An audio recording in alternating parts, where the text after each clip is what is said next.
Alright, mega love shout out mga kakabsat. Ito po, nako po si Attorney Claire, tapos na ang kanyang mga live. Nakailan siya? 2 hours ago, naka-4 na live si Attorney Claire from 2 hours ago. Tapos last live niya was 46 minutes ago mga kakabsat. Wow, grabe naman. So, ano bang maiksi dito? 20, ito to. Kaufman, gustong tumagal ang kaso. Oo nga, napansin ko. Oh, speaking of Kaufman, mga kapsat, no, pinapatagal niya yung kaso. Paano ba naman? Paldo, di ba? Paano ba naman, mga kapsat? Sinabi ng ICC, fit itong si Duterte, mga kakabsat. Fit siya sa track. I think meron ng schedule, February 23. So, at least so far 20 minutes, so mapapabilis pa natin to. At least mabilis matapos. Kaya Attorney Claire tayo, na-miss ko si Attorney Claire. Here we go. Bilisan pa natin para mas mabilis matapos.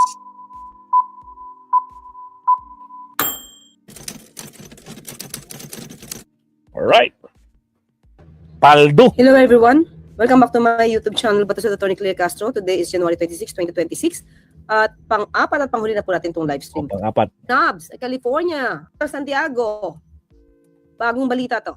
Oh, okay. Noong nakaraan, nabalita natin na yung mga doktor, yung mga eksperto sinabi na ang Pangulo ay may word namin kasi ang fit to trial is ang court lang daw mag-determine. Wait lang mga may sinabi silang word medical experts. Elvira G, shout out sa mga bagong pasok. Peter Baywu, shout out. Ryan Iconeste. Yung word na fit, ayun. Wait, may binanggit sila. Wait, may word kasi yung fit to trial, ayun.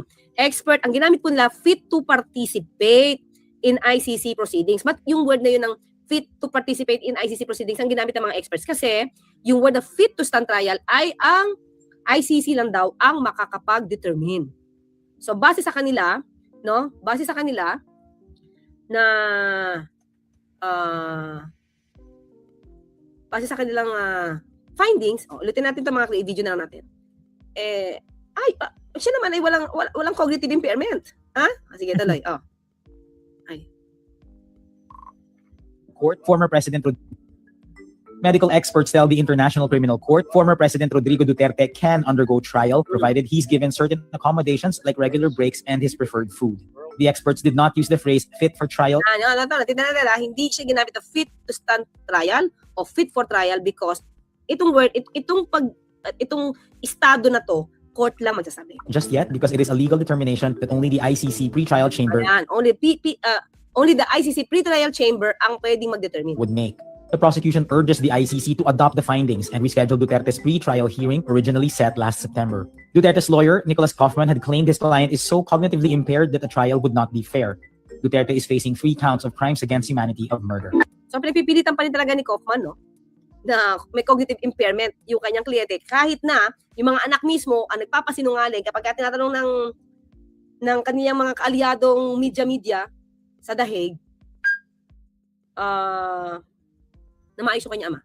Nakikilala sila, nakakausap sila. Diba? Taliwas sa mga sinasabi ni Kaufman. So mga kalil, ito na. Anong findings ng pre-trial chamber, ICC pre-trial chamber? Okay, go. Fit to stand trial o kaya ni dating Pangulong Rodrigo Duterte na humarap sa paglilitis ng International Criminal Court o ICC. Ayon sa desisyon ng pre-trial Chamber 1 ng International Criminal Court, kaya ni Duterte na lumahok sa mga proceeding para sa hinaharap niyang crimes against humanity kaugnay ng Duterte drug war. Nakatakdang magsimula ang confirmation of charges sa February 23. 3 independent medical expert ang sumuri kay Duterte matapos silingin ng kanyang kampo na wag na ituloy ang mga proceeding dahil sa hindi umano nito kayang lumahok. So, no, mga clear, makikita mo dito, talagang tinetechnical lang ni Kaufman. Wala siyang depensa. Sinasabi niya na talaga dito, ay hindi na kaya nung matanda Hindi na siya fit to stand trial. So, tapusin na lang natin to. Wag na hindi siya pwedeng humarap sa proceedings. Uwi na lang siya. Kasi 'di ba mga clear, yung kanilang hinihiling na interim release denied. Dito naman siya magre-resort, 'di ba? Ibinasura na ang hiling dahil batay sa medical assessment ng experts panel. Kumbinsido ang chamber na kaya ni Duterte na igiit ang kanyang procedural rights. Oh, 'di ba? Kasi siyempre matatanong to mga expert to, mga clear. May mga tanong ito, 'di Di ba? May mga tanong ito na makikita kung talaga may cognitive impairment. Yung mga eksperto na mismo, sinasabing hindi. Kaya niyang sumabak sa trial. Pero si Kaufman, iginigit pa rin, hindi, ulyanin na yan. Sino ba mas eksperto? Delaying tactics Pagdating na, sa attorney. brains, neuro, si Kaufman, o yung mga expert, mga doctors, mga experts na tumingin kay dating Pangulong Duterte. Ang gusto yata kasi mangyari ni Kaufman, yung experts na kinuha niya, yun ang dapat na paniwalaan. Siyempre, pwedeng bias yun, di ba? Malamang, bias Kaya nga kumuha talaga. ng neutral eh. o mga karapatan at kaya niyang lumahok sa pre-trial proceedings. Hinihintay namin ang pahayag ng abogado ni Duterte na si Nicholas Kaufman tungkol sa desisyon ng pre-trial chamber. O, ito mga kaklir, nakita ko naman, meron na siyang sagot. Ipagpipilitan pa rin mga kaklira. Oh, nagdadrama si Kaufman. Yan. So this January, 8:50 gabi, ano pa, bago-bago pa, mga clear, January 26, 8:50 p.m. Sumagot na dito si Kaufman eh. ICC Pre-Trial Chamber 1 says Duterte fit to take part in pre-trial proceedings. Okay?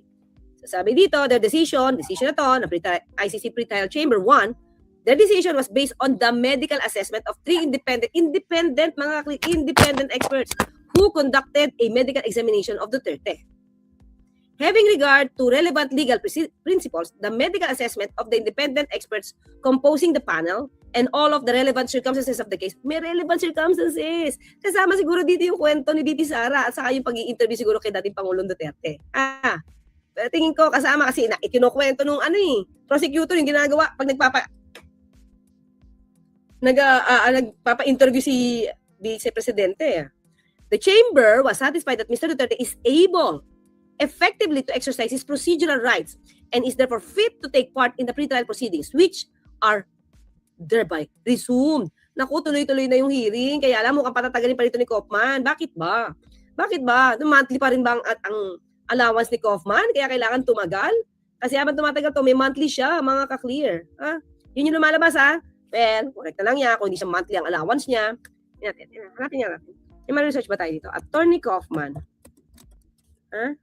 Kaufman is paid by Duterte monthly. Natin kung monthly. Natin. Reports indicate that Nicholas Kaufman, a foreign lawyer representing former Philippine President Rodrigo Duterte regarding International Criminal Court matters, receives monthly payments nga, mga ka-clear. So, okay lang tumagal sa kanya yung case. Receive significant monthly payment. Speculation reports suggest fees range from approximately 2.5 million or over 100 million pesos monthly. Mga ka-clear. Talaga, kung talaga ito, talaga, pwedeng tumagal. Wala siyang talo. Daily Guardian. Only Duterte lawyer. Ito, Daily Guardian. Ano ba to? Opinion to, mga clear. Tingnan natin to. Saan natin? Masa. Daily Guardian. Ano ba to? Saan to? Sa Iloilo, mga clear. Only Duterte's lawyer is sure winner. Herbert Bego. The way the British Israeli lawyer of former President Rodrigo Duterte handles his case at the International Criminal Court at The Hague, it is obvious that he does not have what it takes to prove him not guilty of crimes against humanity. Oo, hindi niya ito gusto i-prove. You see, he has been moving heaven and earth to postpone the trial. O naman, di ba? Kaya nga siguro nagagal si Harry Roque. If we see a winner here, it's only the lawyer, Nicholas Kaufman, who is touted to be receiving a fat professional fee of $2.5 million per month from Duterte. Since today's dollar to peso conversion is 57, lumaki na nga. That translates to more than 144 million per month. Di ba? Iyon ba yung dahilan, mga ka-clear?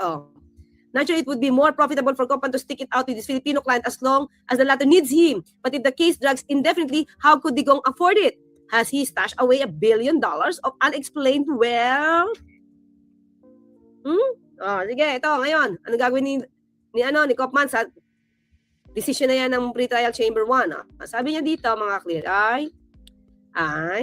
Attorney Nicholas Kaufman, Duterte's legal counsel said, ito na, may bago na kasi kanina sa video, hinihingi pa yung di ba? Bibigyan na natin yung tugon ni Kaufman. They will seek leave to appeal. Hindi siya magpapatuloy sa pre-trial, mag-a-appeal pa siya.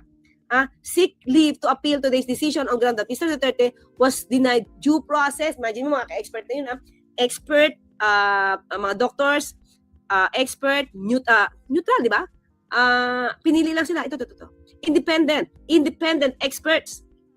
Court ang nagsuggest.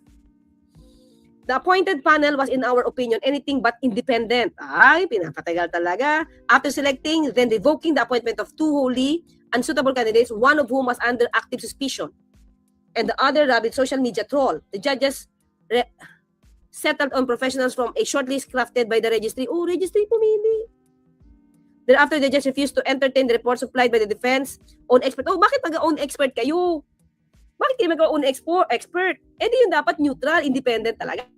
Pag own expert nyo yan, pwede na bayaran nyo yan. Laki-laki ng kita ni Kaufman O ano ba naman ang babayaran nila kay expert?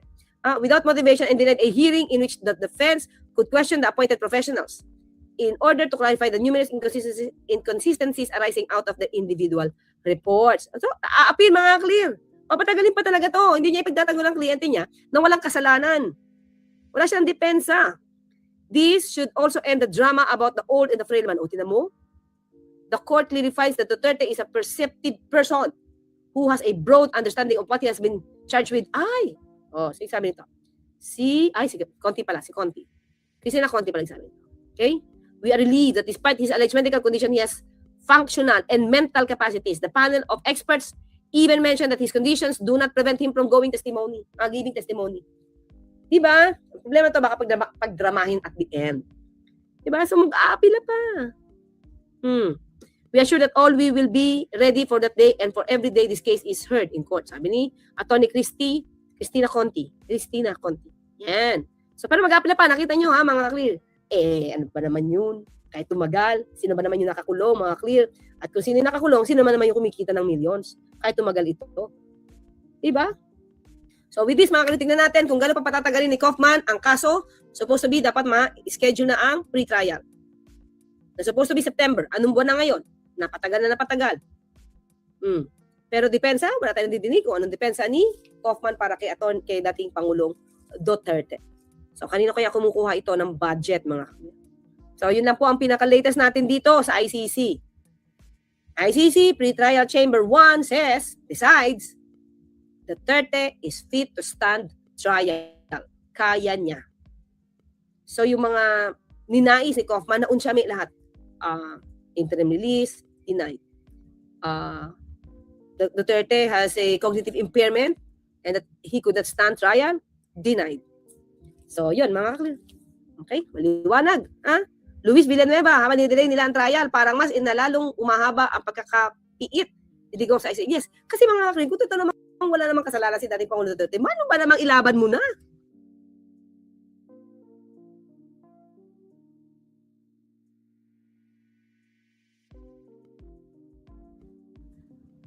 Di ba? Ang problema kasi baka wala kang depensa. Di ba? 1966, Rebecca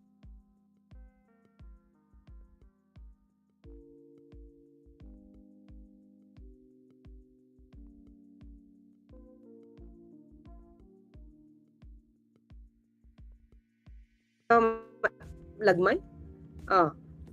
Yun, di ba? Sakura? Ang ganda ng ating balita, mga kaklis. Mukhang papatagal. Cheryl Cortez, thank you so much. Sticker. Okay, Sherlock, thank you. And Cheryl Cortez sa inyong mga sticker. Okay. Call 45, umaarte lang yan, si Diggs. Tapusin na kasi yan para na din sa hostisya para sa kanya. Yeah. The more tumatagal yan, di ba? The more tumatagal yan, nahihirapan siya sa loob. Hindi ba nahihirapan? Mukhang okay naman siya doon. Sabihin, di ba? Nakakulong ka pa rin. Kulong pa rin yun. Kahit anong ganda ng buhay mo dyan, kulong pa rin siya. Diba? So, yun, di ba? Jose Pauliba Lopez, Samuel Abad. Tuwan-tuwa si Kaufman, mayaman na. Laki eh. Diba? Well, anyway, yun ang findings. Tignan natin. Mag-a-appeal na pa daw siya with leave of court. Diba? Tignan natin kung yun ay a-approvean pa. Kasi ang dami na pagdidelay dito ni Kaufman. Kaya tuloy si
wala pala akong sounds.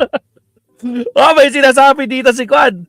In regards daw sa Kaufman, no, ICC daw ang nagbabayad.